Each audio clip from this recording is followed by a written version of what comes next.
वेळेला असंच सामोरं जायचं. वेळ केव्हाही बदलेल, सुख दुःखाचा खेळ असतो हा सारा. मनाने खचू नकोस वेड्या, बदलेल तो दिवस आणि दिसेल तुला तुझ्या आयुष्याचा किनारा, आणि दिसेल तुला तुझ्या आयुष्याचा किनारा. नमस्कार, मी सोनाची अस्मिता अरविंद टोंबरे, विद्याविकास मंदिर नेरळ शाळेची विद्यार्थिनी गीता जयंती निमित्त आपल्यासमोर विषय मांडते, वेळेचे महत्त्व. मराठीच्या प्रश्नपत्रिकेत एक प्रश्न असतो, काळ बदला. वर्तमान काळातलं एखादं वाक्य दिलेलं असतं, कंसात लिहिलेलं असतं याचा भूतकाळ करा. भूतकाळातील एखादं वाक्य दिलेलं असतं, कंसात लिहिलेलं असतं भविष्यकाळ करा. मराठीच्या प्रश्नपत्रिकेतला काळ उत्तर पत्रिकेत बदलता येतो, परंतु वास्तविक जीवनातला काळ ना पुढे नेता येतो ना मागे आणता येतो. तो फक्त आयुष्यात एकदाच अनुभवता येतो. एकदाच तशी आलेली वेळ ज्याला वापरता येते, क्षणाची ज्याला संधी करता येते, संधीचं ज्याला सोनं करता येतं, त्यालाच यश जिंकता येतं. ही सगळ्यात मोठी वस्तुस्थिती आहे. खरं तर एका वर्षाचं महत्त्व जाणून घ्यायचे असेल तर फक्त एका मार्गाने संधी हुकलेल्या एखाद्या विद्यार्थ्याला विचारा, तो सांगेल एका वर्षाचं महत्त्व. मातृत्वाच्या वाटेवर असलेल्या एखाद्या स्त्रीला विचारा, 9 महिन्यातील प्रत्येक महिन्याचं महत्त्व. मजुरीला मिळालेल्या मजुराला विचारा, तो सांगेल एका दिवसाचं महत्त्व. मृत्यूशय्यावर पडलेल्या जगज्जेत्या अलेक्झांडरला विचारा, एका तासाचं महत्त्व.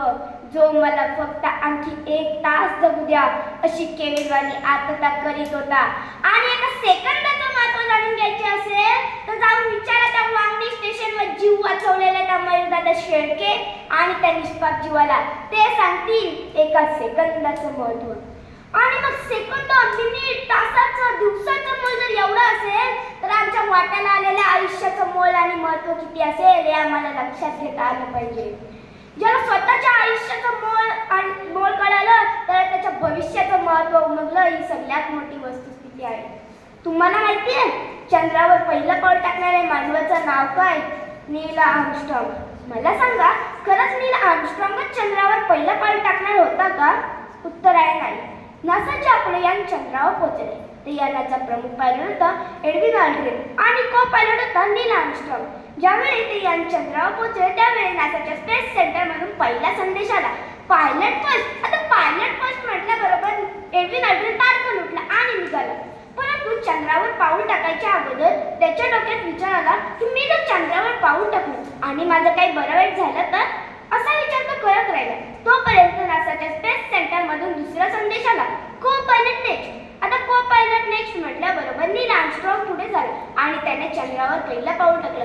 आणि जगाच्या इतिहासात चंद्रावर पहिलं पाऊल टाकणारा मानव म्हणून नील आर्मस्ट्रॉंगचे नाव लिहिले गेले.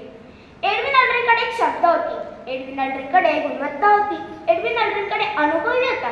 परंतु निव्वळ वेळेचा सदुपयोग न करता आल्यामुळे जागतिक गौरव जो त्याच्या नावावर लिहिला जाणार होता तो त्याने त्याच्या छोट्याशा चुकीमुळे चुकवला.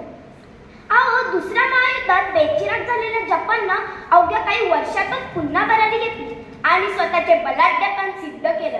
जपानला पुन्हा उभं राहण्यासाठी काही वर्षांचा काळ जावा लागेल असं म्हणणाऱ्यांना सनसनीत चपराक बसली ती जपाननं जाणलेल्या वेळेच्या महत्त्वामुळेच. लक्षात असू द्या, जे वेळेला महत्त्व देतात वेळ त्यांनाच महत्त्व देते. खरं तर मला वेळेबद्दल आणखी बरंच काही सांगायचं होतं, परंतु येथे वेळेचे निर्बंध असल्याने वेळेचा आदर करून मी आपल्या सर्वांची रजा घेते.